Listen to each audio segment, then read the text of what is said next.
Hi guys, so today's video is going to be a little different from all my other videos, all my previous videos.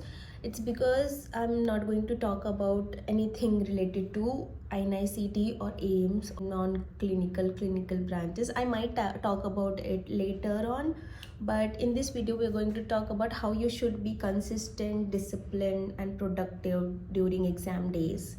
So, what is discipline? Discipline only means to show up every day, even when you're not feeling like doing anything. Just show up, just do something. You don't need to complete every task in a day. It's not about perfection, it's just about not quitting. Okay, the first step is going to be to stop asking yourself, do I need to study today or do I feel like studying today? Instead, ask yourself, what does your future self would want you to do today in order to achieve your goals? To achieve something, to achieve your goals, you have to sacrifice some things. You have to stop doing what gives you instant gratitudes, like using your phone, watching Netflix, watching YouTube, whatever. Like even you're watching my videos, you're wasting time if you have some exams to do. Yeah, you should just go and study instead of doing this will just give you fake motivation kind of thing, like okay now I'll study and everything, but 2 दिन बाद वो भी चला जाएगा. And the most important thing is stop consuming relatable contents. इसका क्या मतलब है, क्या होता है relatable contents का मतलब? जब when you are using Instagram, see जैसे मैं आज कोई वीडियो देख रही हूँ and I have not completed एक टास्क जो कि मुझे आज करना था, ठीक है, एंड वैसे रिलेटेबल कंटेंट आ रहा है कि people are not completing their task, they doing everything वो लास्ट पॉइंट पे एग्ज़ाम के एक दिन पहले एंड एवरीथिंग.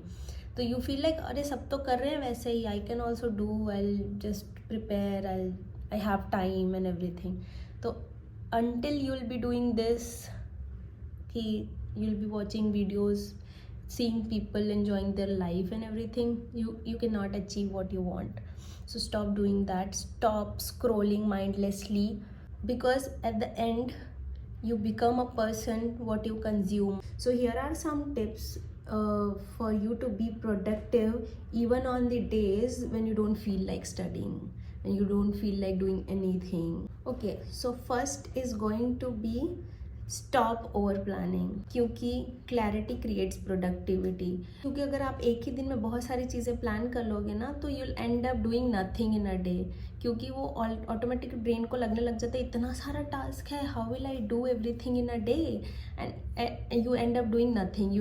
एंड इसी को ऑल और नन मेंटालिटी बोलते हैं, क्योंकि इतना सारा टास्क होता है, इधर you are so motivated that you do everything in a day और else you end up doing nothing in a day, क्योंकि तुम्हारा ऑलरेडी दिमाग नहीं वो कर पा रहा फिगर आउट कि इतना सारा टास्क कैसे करेंगे. इससे अच्छा ज़्यादा इजी चीज़ है कि अपन नेटफ्लिक्स देख लें, इंस्टाग्राम देख लें and will be happy at least in a day. So what you should do is make your task limited, decide to do only 3 things in a day and not more than that. Okay, so second thing will be कि study for limited time. अगर if you can't study for 10 to 12 hours, वैसे तो लोग इतना पढ़ते हैं, I know people who study for these many hours, but you don't need to study उतना ज़्यादा. I myself never studied for that much time, ठीक है, क्योंकि क्वालिटी मैटर्स नॉट क्वांटिटी. अगर तुम 3 घंटे में पढ़ रहे हो और बहुत अच्छे से पढ़ रहे हो एंड यू रिमेंबर एवरीथिंग जो जो तुमने पढ़ा है, तो वो तुम्हारे 10 घंटे के बराबर होगा. ओके, सो ये टाइम को लिमिट कर दो. And the third point is going to be reducing decision fatigue. क्या होता है डिसीजन फटीग? क्या होता है, हम जब when we start doing something, ठीक है, बट हमारा कोई प्लान ही नहीं है, हमने कुछ प्लान ही नहीं बनाया क्या करना है, तो फर्स्ट तो when we sit for studying हम भी लाइक अब कहाँ से शुरू करना है, क्या शुरू करना है, वी डोंट नो कहाँ. यही डिसीजन फटीग है कि तुम्हें पता ही नहीं क्या करना है, तुम्हें पता ही नहीं कौन सा पेन यूज़ करना है, कौन सी कॉपी यूज़ करनी है, कौन सा सब्जेक्ट पढ़ना है, इवन यू डोंट नो.